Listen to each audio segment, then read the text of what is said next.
ആലപ്പുഴ ജില്ലയിൽ രാവിലെ മുതൽ കനത്ത പോളിംഗ് തന്നെയാണ് രേഖപ്പെടുത്തിക്കൊണ്ടിരുന്നത്. ഇപ്പോൾ ഏറ്റവും ഒടുവിൽ ലഭിച്ച കണക്ക് പ്രകാരം 62.18% പോളിംഗ് കടന്നിരിക്കുന്നു. അതിൽ ഞാനിപ്പോൾ നിൽക്കുന്നത് അമ്പലപ്പുഴ മണ്ഡലത്തിലെ ഒരു ബൂത്തിലാണ്.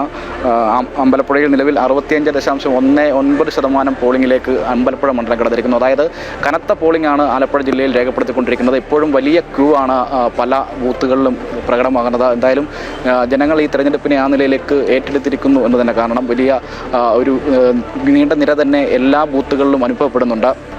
പ്രധാനമായും വലിയ രാഷ്ട്രീയ മാറ്റത്തിൻ്റെ രാഷ്ട്രീയ ചർച്ചകളുടെ വേദിയായി കൂടി ആലപ്പുഴ ജില്ല മാറുന്നുണ്ട്. അമ്പലപ്പുഴ ഉൾപ്പെടെയുള്ള മണ്ഡലങ്ങൾ അത്തരത്തിലേക്കൊരു രാഷ്ട്രീയ പോരാട്ടത്തിൻ്റെ വേദി കൂടിയാകുന്ന ഒരു സാഹചര്യം നിലവിലുണ്ട്. അതുകൊണ്ട് തന്നെ വലിയൊരു കനത്ത പോളിംഗ് തന്നെ ഈ ജില്ലയിലാകെ തന്നെ ഉണ്ട് എന്നുള്ളതാണ് ഏറ്റവും പ്രധാനപ്പെട്ട കാര്യം. അത് രാഷ്ട്രീയ ഒരു ഭരണമാറ്റം ഉൾപ്പെടെ ഉണ്ടാകുമോ എന്ന് രാഷ്ട്രീയ കേരളം ചർച്ച ചെയ്യുന്ന ഘട്ടത്തിൽ കൂടിയാണ് ഇത്തരത്തിലേക്കൊരു വലിയ കനത്ത പോളിംഗിലേക്ക് ജില്ല മാറുന്നത്. എന്തായാലും കഴിഞ്ഞ കാലഘട്ടങ്ങളിൽ മുൻപുണ്ടായിരുന്ന തെരഞ്ഞെടുപ്പിനെ അപേക്ഷിച്ച് വലിയൊരു പോളിംഗ് ശതമാനത്തിലേക്ക് ഇത് കടക്കുന്നു. ഇനി കേവലമായ മണിക്കൂറുകൾ മാത്രമാണ് അവശേഷിക്കുന്നതെങ്കിലും 6 മണിയോടുകൂടി ഇനിയും ഈ പോളിംഗ് ശതമാനം വർദ്ധിക്കാനാണ് സാധ്യതയുള്ളത്. അങ്ങനെയാണെങ്കിൽ ഒരു 80% മുകളിലേക്കും അല്ലെങ്കിൽ അതിനപ്പുറമോ ഈ വോട്ടിംഗ് ശതമാനം മാറുമെന്ന കാര്യത്തിൽ യാതൊരു സംശയമില്ല.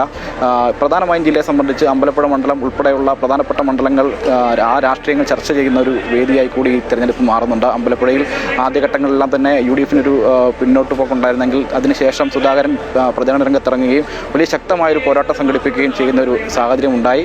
ഇപ്പോൾ UDF ഒരു തരംഗം ഈ ആലപ്പുഴ ജില്ലയിൽ ഉണ്ടാകുമെന്നാണ് നേതാക്കൾ ഉൾപ്പെടെയുള്ള ആളുകൾ പ്രതികരിച്ചത്. ഒപ്പം തന്നെ NDAയും ചെറുതല്ലാത്ത ആത്മവിശ്വാസത്തിലാണ് ജില്ലയിലുള്ളത്.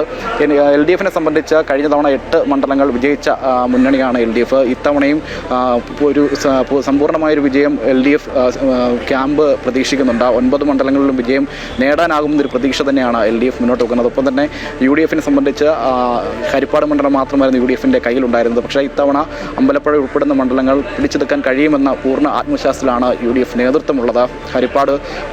ഹരിപ്പാടിനൊപ്പം തന്നെ അമ്പലപ്പുഴ, ഒപ്പം കുട്ടനാട് മണ്ഡലം, അതോടൊപ്പം തന്നെ കായംകുളം ഉൾപ്പെടെയുള്ള മണ്ഡലങ്ങൾ ഇക്കുറി പിടിച്ചെടുക്കാൻ കഴിയുമെന്നൊരു പൂർണ്ണ വിശ്വാസം UDF ആലപ്പുഴ മണ്ഡലത്തിലും ആലപ്പുഴയിലും PP ചിത്തരഞ്ജനായിരുന്നു സിറ്റിംഗ് MLA ആയിരുന്നത്.